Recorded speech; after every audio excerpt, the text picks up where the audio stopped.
नमस्कार विद्यार्थियों। अपन अध्ययन कर रहे हैं स्विट्जरलैंड की संघीय व्यवस्था के बारे में। तो आज अपन स्विट्जरलैंड की संघीय व्यवस्था में संघीय संसद के बारे में अध्ययन करेंगे, जिसको वहाँ फेडरल पार्लियामेंट के नाम से जानते हैं। जैसा कि हर देश में एक विधायिका होती है, विधायिका का काम कानून निर्माण करना होता है भारत में, जिसको हम संसद बोलते हैं। वैसे ही यहाँ स्विट्जरलैंड की जो संसदीय व्यवस्था है, विधायिका या व्यवस्थापिका, उसके बारे में अध्ययन करेंगे कि उनका वहाँ क्या प्रावधान है, क्या उनको शक्तियाँ दी गई है, कैसे इनका गठन होता है। स्विट्जरलैंड की कार्यपालिका की तरह ही वहाँ की व्यवस्थापिका भी विशिष्ट है। विश्व में वही एक ऐसी व्यवस्थापिका है जिसके उच्च सदन की शक्ति निम्न सदन की शक्ति से किसी प्रकार भी भिन्न नहीं है। यानी इस शब्द प्रोफेसर स्ट्रोंग का ये शब्द कि दोनों सदनों की शक्तियाँ, अधिकांश संघीय व्यवस्थाओं में दो सदन होती है, एक उच्च सदन एक निम्न सदन। जैसे कि भारत में निम्न सदन लोकसभा है, उच्च सदन राज्यसभा है, लेकिन उनकी शक्तियों में कुछ भिन्नताएं हैं। जो लोकप्रिय सदन होता है निम्न सदन, जिसको भारत में लोकसभा कहती है, उनके पास ज़्यादा शक्तियाँ हैं। वित्तीय क्षेत्र में तो वो पूरी तरह से शक्तिशाली है राज्यसभा की बजाय। लेकिन यहाँ जो दोनों सदन है, यहाँ स्विट्जरलैंड के संघीय संसद के, उन दोनों सदनों को समान शक्तियाँ देने की बात प्रोफेसर स्ट्रोंग ने कही है कि दोनों सदनों की शक्तियाँ बराबर है। सभी संविधान के द्वारा शासन के 3 अंगों में व्यवस्थापिका अर्थात संघीय संसद को निश्चित रूप से सर्वाधिक शक्तिशाली स्थिति प्रदान की गई है। सभी संविधान के अनुच्छेद 148 में कहा गया है कि जहां तक जनता के तथा कैंटनों के अधिकारों का अतिक्रमण नहीं होता, राज्य मंडल की सर्वोच्च सत्ता का प्रयोग संघीय संसद करेगी। 2 सदन है यहाँ, प्रतिनिधि सभा और सीनेट, और यही नाम अमेरिका में है, हाउस ऑफ रिप्रेजेंटेटिव और सीनेट। और इन दोनों सदनों को समान शक्तियाँ प्राप्त होगी। ये स्विट्जरलैंड के संविधान के अनुच्छेद 148 में कहा गया है। सभी संघीय संसद एक शक्तिशाली विधानमंडल और कार्यपालिका तथा संघीय न्यायाधिकरण को इसके अधीन किया गया है। परंतु संघीय संसद ब्रिटिश संसद की भांति संप्रभु संपन्न संस्था नहीं है, यानी ब्रिटिश संसद के ऊपर किसी भी प्रकार का कोई नियंत्रण नहीं है, इसलिए ब्रिटिश संसद को संप्रभु संपन्न संसद कहा गया। लेकिन यहाँ उनसे कुछ भिन्न है। सर्वप्रथम तो संघात्मक व्यवस्था और कठोर संविधान के कारण इनकी शक्ति सीमित हो गई है, यानी वो अपनी मर्जी से संविधान में सब कुछ परिवर्तन नहीं कर सकता, क्योंकि कैंटनों को भी विशेष शक्तियाँ दी गई है। क्योंकि ब्रिटेन में एकात्मक शासन व्यवस्था, सारी शक्तियाँ केंद्र के पास है और कानून बनाने का काम है वहाँ की संसद है। लेकिन यहाँ स्विट्जरलैंड में संघात्मक व्यवस्था और संघात्मक व्यवस्था में शक्तियों का बंटवारा होता है, संघीय संसद के पास और फिर कैंटनों के जो विधानमंडल है उनके पास। इसलिए जो स्विट्जरलैंड की संघीय संसद अपने आप में सर्वशक्तिमान नहीं है, या प्रभुत्व, जिसको हम कहते हैं प्रभुत्व संपन्न नहीं है, उस पर कुछ सीमाएं हैं। द्वितीय संविधान में लोक निर्णय और आरंभक की जो व्यवस्था की गई, उसके कारण कानून निर्माण और संवैधानिक संशोधन के संबंध में अंतिम शक्ति जनता को प्राप्त हो गई है और विधानमंडल को नहीं। यानी वहाँ संविधान में कोई भी परिवर्तन करना होता तो वहाँ जनमत संग्रह के माध्यम से, यानी जनता की राय जानी जाती है, जनता की बहुमत से सहमति होने पर ही संविधान में संशोधन होता है। इस प्रकार संसद अपने आप में सर्वसर्वा नहीं है। संघीय संसद की एक अन्य विशेष बात, दोनों सदनों की बिल्कुल समान शक्तियाँ, प्रतिनिधि सभा और सीनेट की शक्तियों कोई अंतर नहीं है। प्रोफेसर स्ट्रोंग के शब्दों में यह इस दृष्टि से एक अनोखी व्यवस्था है। अब आती है द्वितीय संघीय संसद द्विसदनीय व्यवस्थापिका। 1848 में निर्मित संविधान पूर्व संविधान, यानी वर्तमान में जो 1998 में बना और 1999 से लागू हुआ संविधान है, लेकिन ये 1848 से लेकर 1999 तक रहा संविधान, उसकी बात हम कर रहे हैं। संघीय व्यवस्था में संघीय सभा का नाम दिया गया था और इसके 2 सदन थे, राष्ट्रीय परिषद और राज्य परिषद। अब नवीन संविधान के अंतर्गत संघीय व्यवस्थापिका को संघीय संसद का नाम दिया गया है, यानी वहाँ विधायिका का नाम परिवर्तित हो गया नए संविधान में जो 1999 में लागू हुआ था। तथा इस संघीय संसद के 2 सदन है, प्रतिनिधि सभा और सीनेट, और पहले ये नाम थे राष्ट्रीय परिषद और राज्य परिषद। प्रतिनिधि सभा निम्न सदन है और सीनेट उच्च सदन है।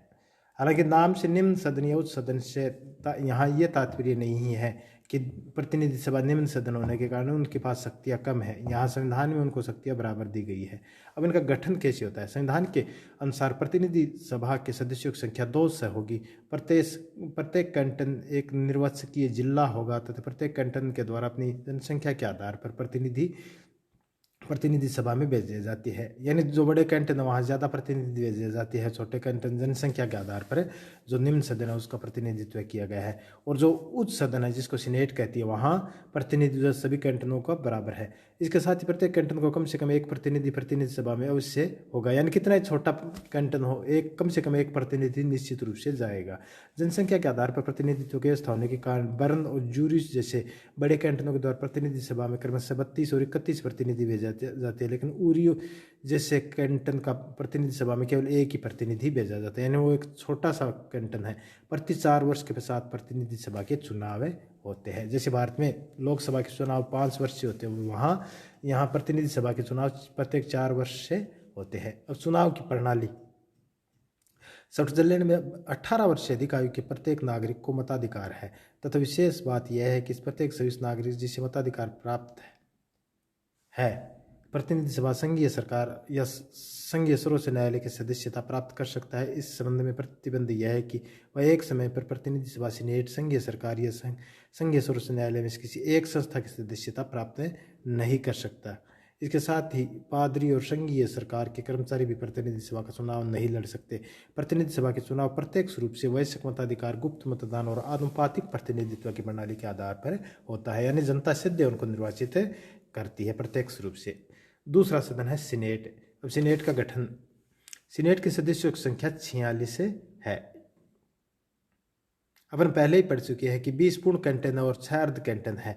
तो 20 पूर्ण कैंटनों में प्रत्येक कैंटन से 2 सदस्य जाते हैं और जो अर्ध कैंटन है 6 उनसे 1 सदस्य। इस प्रकार टोटल 46 सदस्य सीनेट के हैं। स्विस परिसंघ के अर्ध कैंटन जो है 6 है में से प्रत्येक सीनेट के लिए अपना एक प्रतिनिधि भेजेगा और शेष 20 पूर्ण कैंटनों में से प्रत्येक के द्वारा अपने 2 प्रतिनिधि सीनेट के लिए भेजे जाते हैं। सीनेट सदस्यों का चुनाव समस्त नियमन कैंटनों द्वारा किया जाता है, यानी वहाँ के जो कैंटन जिसको भारत में राज्य बोलते हैं वो ही उसके पूरी प्रक्रिया निर्धारित करते हैं। 1848 में निर्मित संविधान जो 1998 तक लागू था में इस बात का प्रावधान था कि राज्य परिषद जिसको संघीय व्यवस्थापिका के द्वितीय सदन के सदस्यों के चुनाव का समस्त नियमन कैंटनों के द्वारा किया जाएगा। परिणामतः व्यवहार में व्यवस्था यही थी कि अधिकांश कैंटनों में राज्य परिषद के सदस्य प्रत्यक्ष रूप से, लेकिन 4 कैंटनों में अप्रत्यक्ष रूप से निर्वाचित होते थे। इस प्रकार विभिन्न कैंटनों द्वारा राज्य परिषद के लिए निर्वाचित सदस्यों का कार्यकाल 1 वर्ष से लेकर 4 वर्ष था, यानी वहाँ कैंटनों को ये अधिकार दिए गए थे। इसलिए कुछ कैंटनों ने कार्यकाल अपने अपने इच्छा अनुसार 4 वर्ष, 3 वर्ष, 2 वर्ष, 1 वर्ष निर्धारित कर रखे थे। वर्तमान संविधान के अंतर्गत भी व्यवहार में यही स्थिति है। इस व्यवस्था के पीछे मान्यता है कि द्वितीय सदन के सदस्य संघीय व्यवस्थापिका में स्विस जनता का नहीं वर्ण कैंटनों का प्रतिनिधित्व करते हैं, अतः अपने प्रतिनिधियों के चुनाव के संबंध में समस्त शक्ति कैंटन को ही प्राप्त होनी चाहिए। तो इस प्रकार वहाँ स्विट्जरलैंड में जो निम्न सदन है प्रतिनिधि सभा, उनकी जो चुनाव प्रक्रिया है निर्धारित समय अवधि वो तो वहाँ की संघीय सरकार करती है, लेकिन जो द्वितीय सदन जिसको राज्यों का सदन कहा जाता है सीनेट, उसके प्रतिनिधि वो को भेजने की सारी प्रक्रिया कैंटनों को सौंपी गई है। चूँकि वो कैंटनों के ही प्रतिनिधि माने जाते, इसलिए प्रत्येक कैंटन की अपनी निर्धारित अलग अलग प्रक्रिया हो सकती है। अब बात आती है प्रतिनिधि सभा और सीनेट यानी संघीय संसद के दोनों सदनों के मध्य संबंध में कुछ अन्य बातें। अध्यक्ष और उपाध्यक्ष, यानी प्रत्येक सदन प्रत्येक सदस्यों में से 1 वर्ष की अवधि के लिए अध्यक्ष, प्रथम उपाध्यक्ष और द्वितीय उपाध्यक्ष का चुनाव करेगा और 1 वर्ष की अवधि के उपरांत उन्हें तत्काल ही दूसरे वर्ष के लिए नहीं चुना जाएगा। यानी यहाँ कुछ व्यवस्था अलग है। इन जो सदन है दोनों, इनके प्रतिनिधि के जो अध्यक्ष और उपाध्यक्ष वो 1 वर्ष के लिए चुने जाते हैं और दोबारा तुरंत उनको दोबारा चुनाव उसी को व्यक्ति को नहीं चुना जाता। इस संबंध में स्विट्जरलैंड में यह परंपरा चली आ रही है कि 1 वर्ष जिस कैंटन का सदस्य अध्यक्ष रहता है दूसरे वर्ष उसी कैंटन का सदस्य उपाध्यक्ष नहीं चुना जा सकता, अर्थात प्रत्येक वर्ष अध्यक्ष भिन्न भिन्न कैंटनों से चुने जाते हैं। यानी यहाँ इसलिए यह व्यवस्था की गई है ताकि प्रत्येक हर कैंटन को अपने अध्यक्ष का प्रतिनिधित्व मिल सके। दूसरा, अधिवेशन और विशेष अधिवेशन। सदन के अधिवेशन नियमित रूप से होंगे तथा कानून अधिवेशन बुलाने के संबंध में समस्त व्यवस्था निर्धारित करेंगे। संबंधित सदन के ये सदस्य या संघीय सरकार आग्रह कर सकती है कि सदन का विशेष अधिवेशन बुलाया जाए। सदनों की पृथक बैठक और संयुक्त बैठकें, सामान्यतः प्रतिनिधि सभा और सीनेट की पृथक बैठकें होती है, जैसा कि भारत में भी पृथक होती है राज्यसभा और लोकसभा की। कोई भी विषय दोनों सदनों पारित होने पर उसे संघीय संसद का निर्णय कहा जाएगा, यानी दोनों सदनों से अलग अलग पारित होने पर। संयुक्त बैठक, संविधान के अनुच्छेद 157 में दोनों सदनों की संयुक्त बैठक की व्यवस्था है। दोनों सदनों की संयुक्त बैठक निम्न कार्यों के लिए बुलाई जाती है। एक तो संघीय सरकार के सदस्यों तथा अन्य पदाधिकारियों को अगर चुनाव करना है तब। दूसरा, उच्च सदन संघीय सत्ताओं के बीच क्षेत्राधिकार संबंधी कोई विवाद का निपटारा करना होता है। तीसरा, समाधान में प्रार्थना पत्र पर निर्णय करने के लिए दोनों सदनों की संयुक्त बैठक होती है। विशेष अवसरों पर और संघीय शासन की घोषणाएं सुनने हेतु भी संघीय संसद के दोनों सदनों की संयुक्त बैठक होती है। दोनों सदनों की पृथक पृथक संयुक्त बैठकें सार्वजनिक से होंगी। कानून के आधार पर किसी विषय विचार हेतु गुप्त बैठकों की भी व्यवस्था की जा सकती है।